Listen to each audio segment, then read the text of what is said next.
to my screen. All right. Well, once again, good afternoon. And today, what I'd like to do is try to give you some tips and pointers on applying for the NSF fellowship. As I understand, all of you, or at least most of you, are undergrads. So before I go through the slides, I'd like to address my presentation to today's audience in kind of two directions.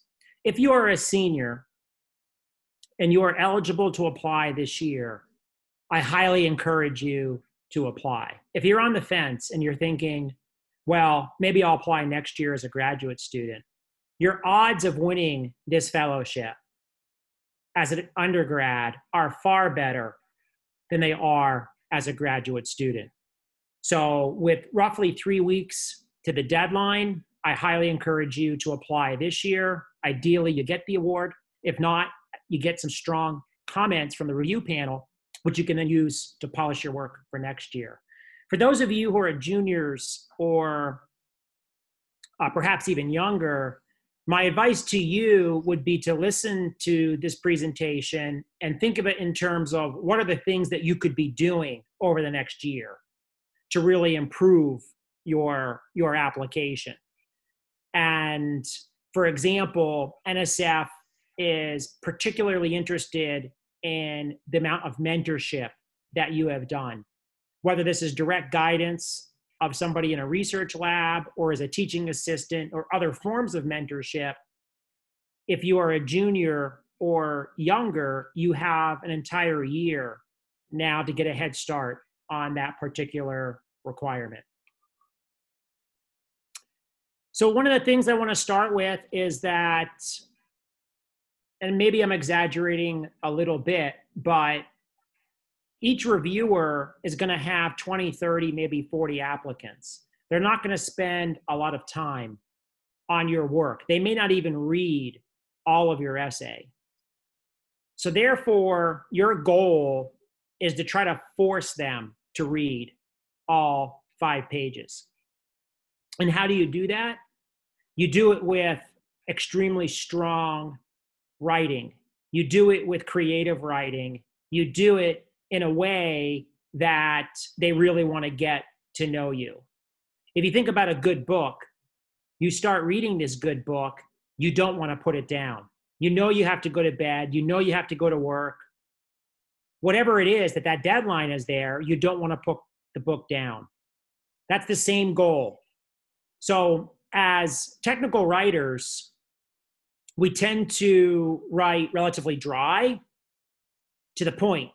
Here, I want you to be more creative. Think of yourself as a character. How are you going to describe yourself to this review panel? Going well beyond just a summary of your resume. As a previous reviewer, that's basically what most do. They take their resume, they summarize it, and they move on to their next experience. Is that how a movie would be written? Is that how a good book would be written? And the answer is no. You want to elaborate on those experiences, talking much more beyond just what you did, and I'll give you some pointers on that this afternoon.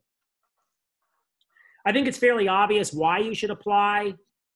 Perhaps not listed here is that the NSF Fellowship is probably the most prestigious of all of the fellowships that are available, and it allows you to have a very nice stipend guaranteed for 3 years.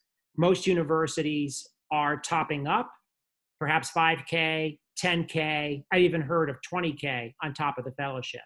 Imagine getting paid to do your PhD, making $40-some thousand per year. That's a nice situation. The advice I'm going to give you this afternoon is not only applicable to the NSF Fellowship, I highly encourage you to look at other fellowships, ND, SEG, Ford, NASA, etc. There are others. Why not? Apply up for them all. If you are offered more than one, then you have the tough decision which one to accept. Other reasons here to apply, it's a great opportunity to improve your communication skills, your ability to plan experiments. This statement comes with a caveat for the first time. I'll explain the caveat briefly. Here, primarily, NSF is looking to fund you versus the research. And this is where I get back to telling a story about who you are. How did you get to where you are today? Why are you so passionate about the PhD? And what global impact are you going to have on the world? And therefore, they're looking to fund you as the individual. The research examples that you're going to provide are more just proof of concept. In other words, you're giving an example of what you might work on as a PhD student. The caveat is that, as far as I know, the guidelines, which you can download, and I highly suggest you do that if you haven't already, for the first time has listed some specific areas of interest: artificial intelligence, quantum computing, and the like. So therefore, there is an interest, or a stronger interest, in those areas of research compared to the past. However, at the end of the day, most reviewers are looking to fund you, and therefore why it's so important for you to get across your journey. Where are you now and where are you going? There are 2 essays. You have a personal statement, maximum of 3 pages. You have a research proposal, maximum of 2 pages. And I'm going to give you guidelines on how to write these here in a little bit. There are roughly 15,000, maybe 17,000 applicants. Your objective is to try to distinguish yourself from the rest. And therefore, as you are writing, you want to think in terms of, would anybody else write the same thing? I can't tell you how many times I read an opening paragraph to a personal statement that reads, I chose to be an engineer because I like math and science. Well, of course. If you didn't like math and science, then you probably would choose a different field. I chose to be in horticulture because of my love for, plants and agronomy. Well, of course. So in other words, try to avoid writing things that are either obvious or that many others would write. For example, another comment is, I was a good student, so I joined an IB, program. Almost every single applicant is a 3.6 or above GPA with absolutely stellar credentials. So while these details are fine to maybe add in a sentence or two, you're looking to distinguish yourself. The goal of the first paragraph in the personal statement is to set you apart, but to describe your passion. Why is it that no matter what gets in your way, you are going to complete the PhD? What drives you? What motivates you? On top of that, what are your goals? What is it that you're going to accomplish 5, 10, 15, 20 years from now? That's a really great first paragraph. So again, the goal here is to set yourself apart. If you think in terms of an outline for this personal statement, there is a template. Please download the template from NSF. There are section headings that you need to use. The first opening paragraph, we talked a little bit about. We'll go into more detail. The second, or the heart of this outline, is going to be your previous experiences. And you need to describe all of them. If you run over the 3 pages, then you can go back and trim. You want to summarize your research experiences. You want to summarize your internships. You want to summarize related industry jobs.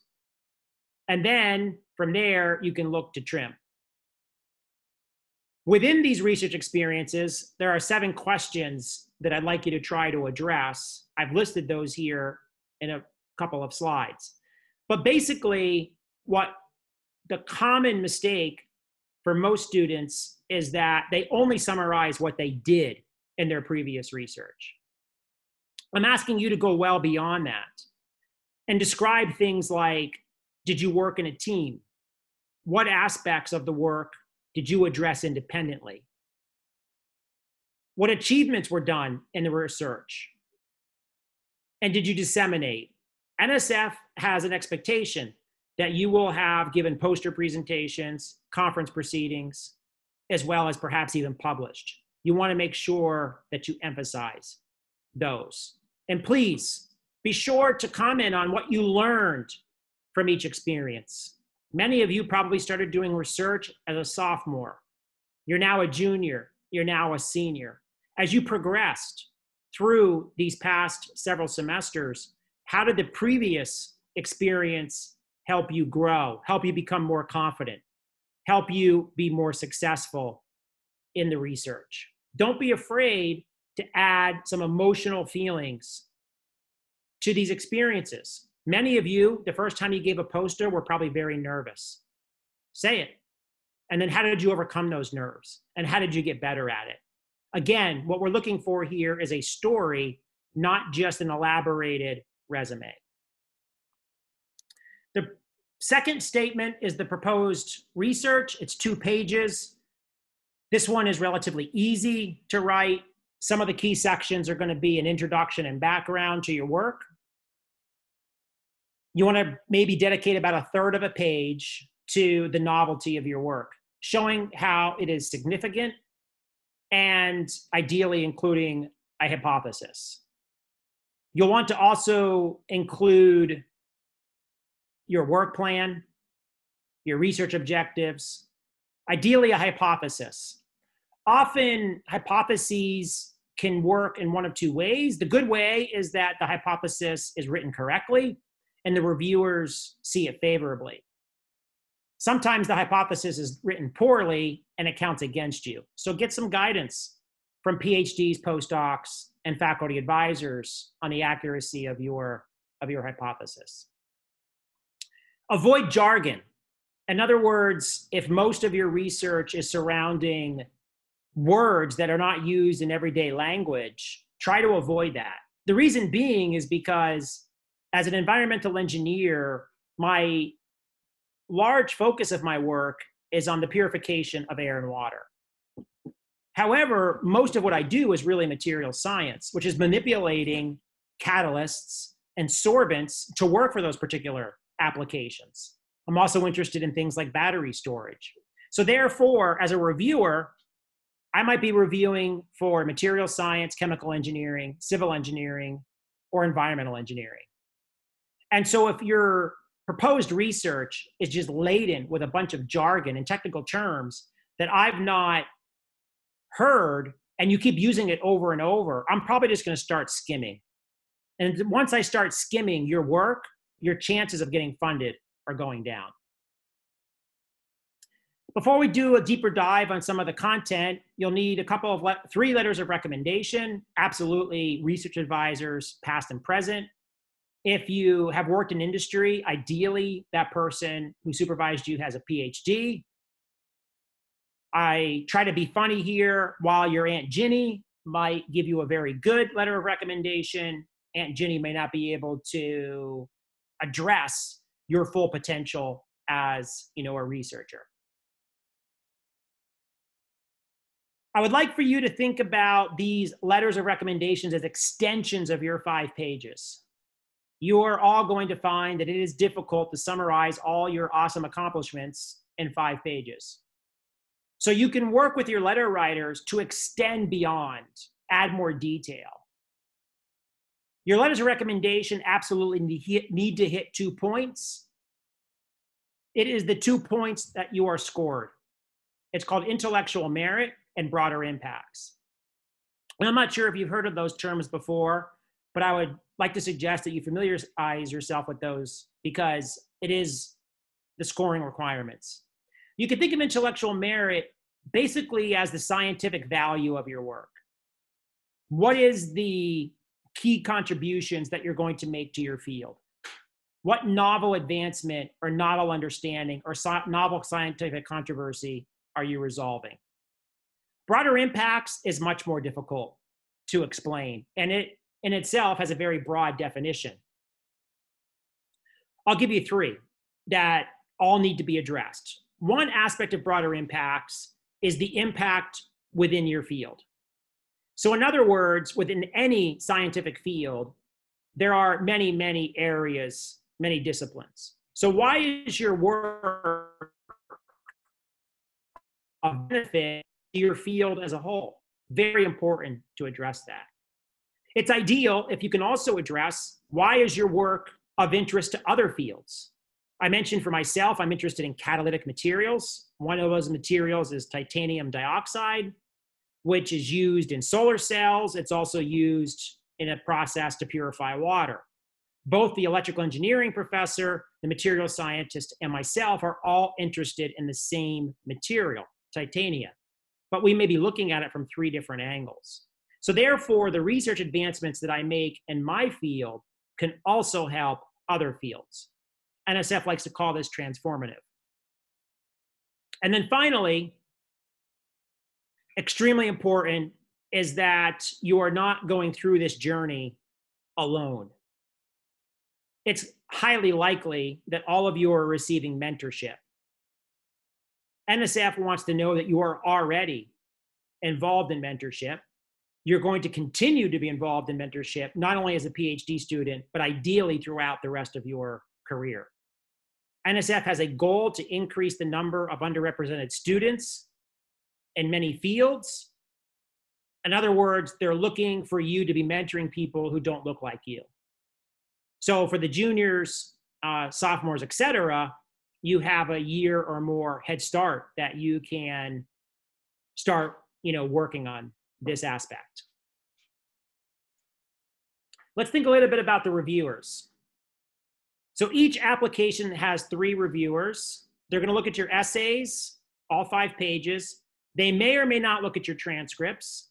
They're certainly going to look at your letters of recommendation and on what's called NSF Fastlane, where you're going to upload all of your materials. There are a variety of other questions, your name, et cetera, but they'll also ask for a list of your scholarships and the like. And again, right in the NSF GFRP guidelines, they indicate that they're scoring you based on intellectual merit and broader impacts. So when you get your reviews back, all you're going to see are those 2 categories with a sentence or 2 on how you did. You're not going to get a paragraph. You're certainly not going to get 2 paragraphs. It'll be a sentence or 2 about how they felt you've addressed these 2 criteria, and they'll give you a score. Fair, good, very good, and excellent. Goods are not good.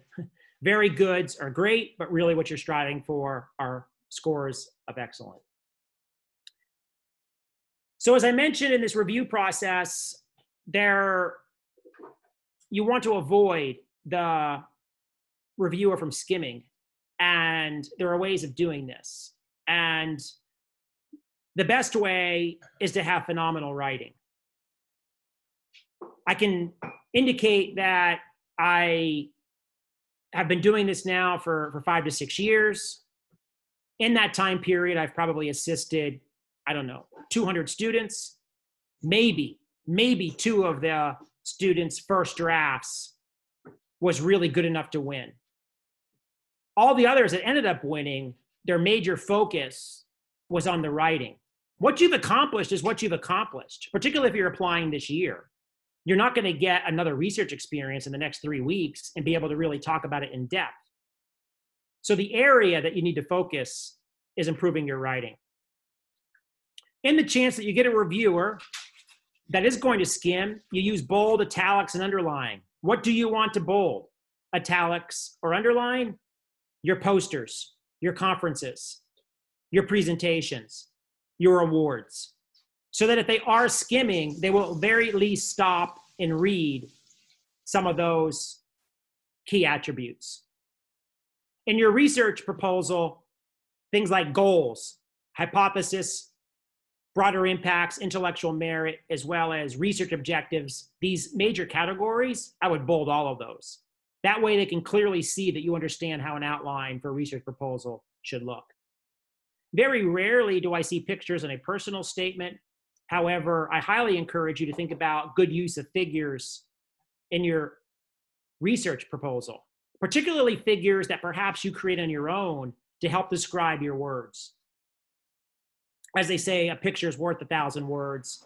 So if you can have a picture, get your message across, that leaves more space for other writing.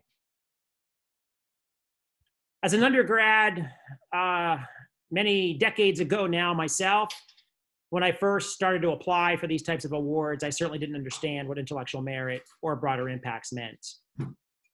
So I encourage you to go to the NSF GFRP guidelines, and you can also keep this particular slide close by as you're writing. As I mentioned earlier, your intellectual merit is primarily your ability to plan and conduct research.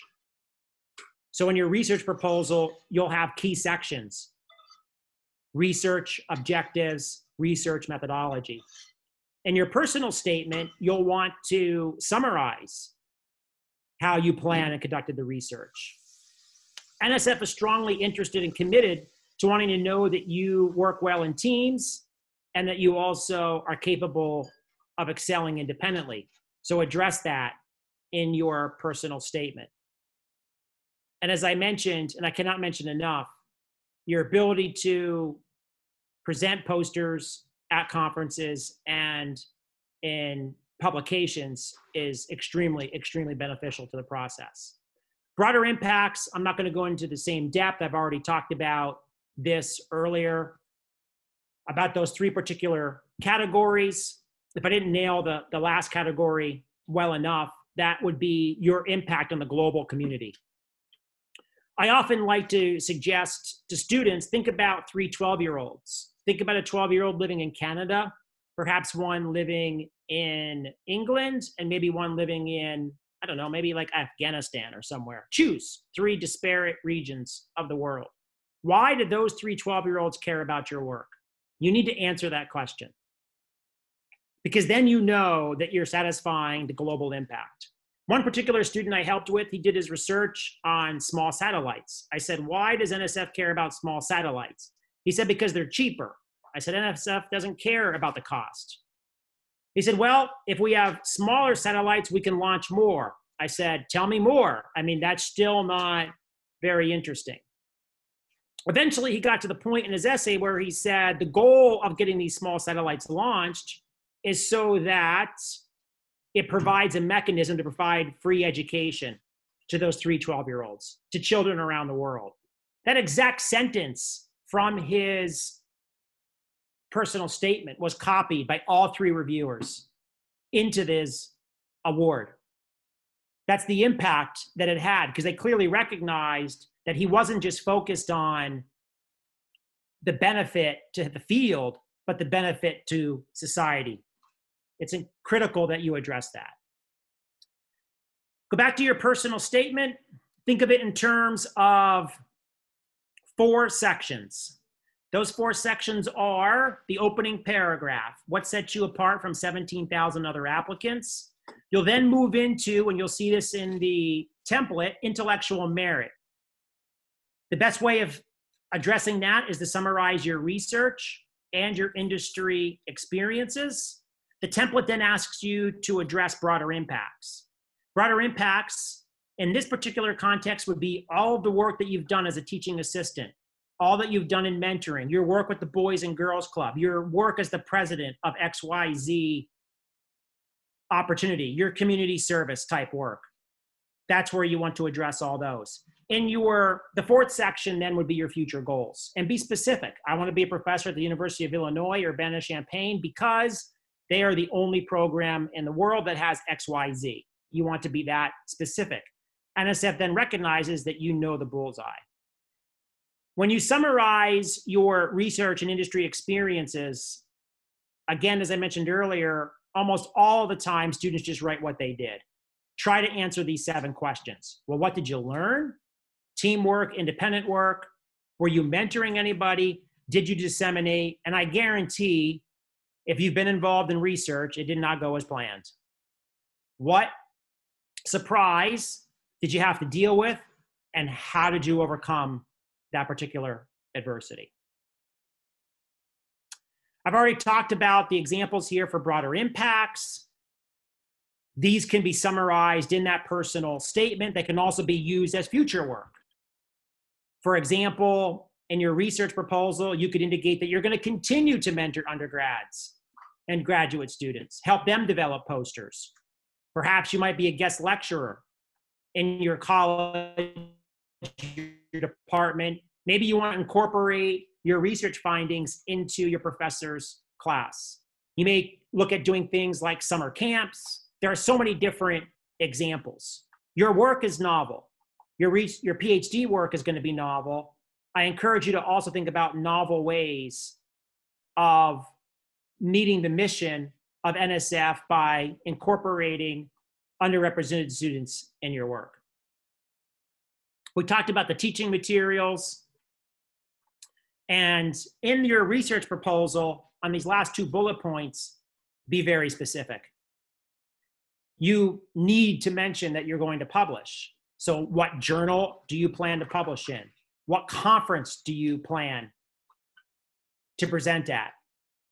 This is what we call attention to detail. And again, it convinces NSF that you understand the process. I'm going to exaggerate, but NSF almost makes the assumption that the second you were born, you knew you were going to get a PhD. And everything that you've been doing for the last 18, 19, 20 some odd years has been towards getting that PhD. Now, again, I'm exaggerating, but if you think in terms of that context, what are the pieces that you've already done? And then where do you plan to go next? Okay, so for those that are applying this year, my hope would be that you've already started. If not, tonight's a good night. I would suggest that you set a timeline. However, with 3 weeks at a deadline, you really just need to write, rewrite, and then keep rewriting and polishing. For those who are juniors, don't hesitate to start early. Start thinking about the key pieces and what can you do now all the way through next year to polish your work. As you are writing, keep in mind the rating sheet. And now is a great time to try to find as many friends, professors, peers, etc., to read your work. Pre-COVID, I used to give the advice that when you get on the bus on campus, your goal is to get somebody to read your essay before the next stop. If they don't understand your work, you're probably not going to get funded. So here again, often students try to do this deep dive on science. And certainly technical competency is important, but what you're not trying to do is impress that you are a peer to a reviewer, rather that you understand, comprehend the science. But most of the words that you choose, particularly in your personal statement, should be words that everybody's using every day. Some of the common positive reviews, this is what the reviewers were right. By the way, this is all they write. So it just proves that they're not spending that much time. Demonstrates ability to plan and conduct research. The way that they recognize that is that in your research proposal, you've clearly highlighted sections like objectives, research methodology, potential to have a real impact. That's, both the novelty of the work as well as the benefit to society. Demonstrates leadership. So these are the types of comments that you'd like to review. What you don't want is that your benefit to society is not well expressed. There's no reason why that shouldn't be addressed. So be sure to cover that off. Often, by far, the most negative review and what gets most applicants not funded is they lack broader impacts.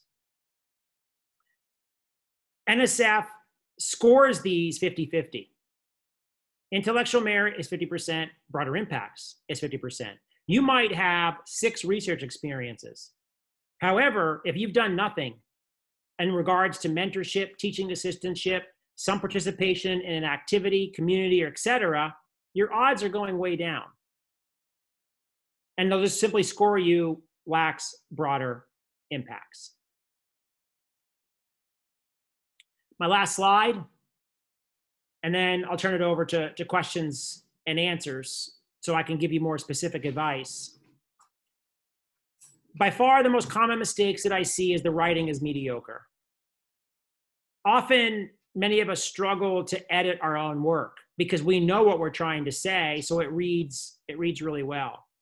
Visit, through Zoom or the appropriate resource, the Writing Center on campus. If you have friends who are particularly good writers, please get them involved. I'm not sure how all of you this afternoon are connected. Share your resumes. Share your essays. There's no reason not to do that. It's not a competition amongst yourselves. NSF is not going to say, well, we're only going to give 10 awards to the University of Florida. So therefore, help each other by swapping essays. Often in the opening paragraph, some of the things I see as mistakes are, I liked math and science, so I decided to pursue STEM. All my family are engineers, so it sounded good, that's what I did. And the difficulty here is that it doesn't necessarily provide that fire inside, that motivation, that no matter what happens over the next 4 years, you will complete the PhD. I used to be much closer to statistics. I was a dean in the graduate school, and through that work and from others, I paid much more attention to graduation rates for PhDs. I'm not far off when I say 50% complete, which means 50% don't complete. And that's why NSF wants to know when they write you a check that their money is being invested wisely. And so therefore, that first paragraph is about convincing them, yep, I'm going to make it. And I'm going to have this big impact on society. 90% of students in their first draft, maybe their final draft, break down their experiences chronologically, and they have very dull transitions. In 2018, I did this. In 2019, I did this. Again, all you're doing is you're helping the reviewer move to the skimming feature. It'd be much more entertaining to say, as a sophomore, I started to gain an appreciation for research, and therefore I sought out Professor so-and-so to be able to get that first experience. Much better than in 2018, I worked with Professor so-and-so. Perhaps you then would go on, instead of saying in 2019, I did this, rather it'd be interesting to say, at the conclusion of my first research experience, I was not yet decided whether a career in academia or industry was preferred. And therefore, I elected to pursue an internship with XYZ so I could compare the two. Again, much more interesting than just in 2019. Most of the time, they don't answer the 7 questions. When they get to the research essay, they lack novelty, they lack broader impacts, they lack a strong mentoring plan. There's either poor or no hypothesis, poor work plan. So again, if you just get people to review your work, you can address all these common mistakes. Okay, so as I started, this is the umbrella advice, and all of you have unique circumstances on attributes that you can really emphasize to help you with this application, or what you can be doing over the next year to improve your application. So I'm going to go ahead and stop there and leave the remaining time to answer some